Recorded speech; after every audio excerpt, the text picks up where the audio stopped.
उत्तरी भारत की भाषा है। हिंदी किधर की भाषा है? उत्तरी भारत की भाषा है। हिंदी किधर की भाषा है? उत्तरी भारत की भाषा। उसके बाद देखे भारत में लगभग यानी कि कितने करोड़ लोग हिंदी भाषा का प्रयोग करते हैं?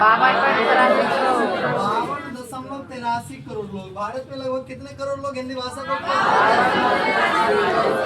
52.83 करोड़ लोग। ये डाटा याद रहेगा कि नहीं याद रहेगा? और 2011 के जनगणना के अनुसार ये डाटा है कि 52.83 करोड़ लोग हिंदी भाषा का उपयोग अपने देश में करता है। समझ में आ रहा है कि नहीं आ रहा है? अब देखो एक और क्वेश्चन है, हिंदी और हिंदवी में क्या अंतर है? हिंदी को भारत की प्रमुख भाषा माना गया है। हिंदी को क्या माना गया है? हिंदी भारत की क्या है? एक प्रमुख भाषा। हिंदी भारत की क्या है? एक प्रमुख भाषा। और हिंदवी क्या है? हमारा बोली है। हिंदवी एक क्या है? बोली है, जिसका प्रयोग सीमित क्षेत्र में होता है। बोली का प्रयोग क्या होता है? सीमित क्षेत्र में होता है। इसके बाद देखो हिंदी का इतिहास कितने वर्ष पुराना है? हिंदी का जो इतिहास है वो 669 यानी कि 669 वर्ष क्या है?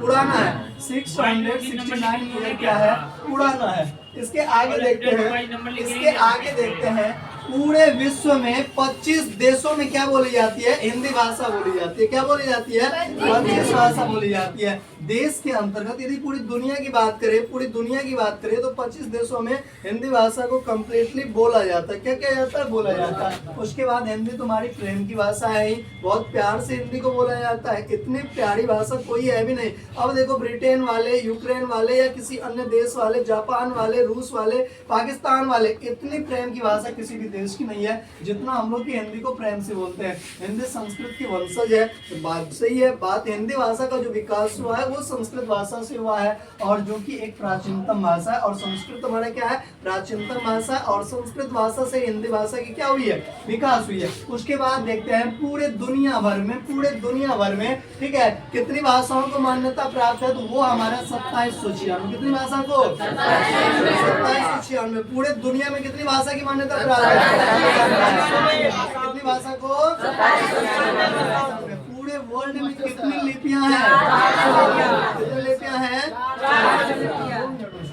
ठीक है, 400। उसके बाद हमारा बोली को विभाषा और उपभाषा के भी नाम से जानते हैं। बोली को दो नाम से, एक विभाषा और दूसरा हमारा उपभाषा, इनके भी नाम से जानते हैं। उसके बाद कुछ और चीज को देखे थे। भाषा चेंजेबल होती है, जगह जगह पे भाषा क्या हो जाती है? परिवर्तन हो जाता है। जैसे आप लोग अभी कुछ और बोलोगे और घर पे कुछ और। जैसे अच्छा बताइए, यहाँ की बोलने की स्टाइल कुछ अलग, घर पे बोलने की स्टाइल कुछ अलग। हर एक जगह की बोलने की मेथड क्या होती है? अलग अलग होती है। हर एक जगह की बोलने की मेथड क्या होती है? अलग अलग होती है। इसीलिए हम लोग कह सकते हैं कि भाषा क्या होती है? परिवर्तनशील होती है। भाषा को अस्थाई नहीं कह सकते, भाषा अस्थाई है। भाषा अस्थाई नहीं और अस्थाई है। उसके बाद बोली का क्षेत्र अपना भाषा के अपेक्षा सीमित होता है। बोली और भाषा को देखा जाए तो भाषा हर एक जगह सेम ही रहता है, लेकिन बोली एक लिमिट और एक सीमित में होता है। हिंदी भाषा की उत्पत्ति किससे हुई है? प्रकृति और अपभ्रंश से हुई है। हिंदी भाषा की जो उत्पत्ति हुई है वो किस चीज से हुई है? प्रकृति और अपभ्रंश से।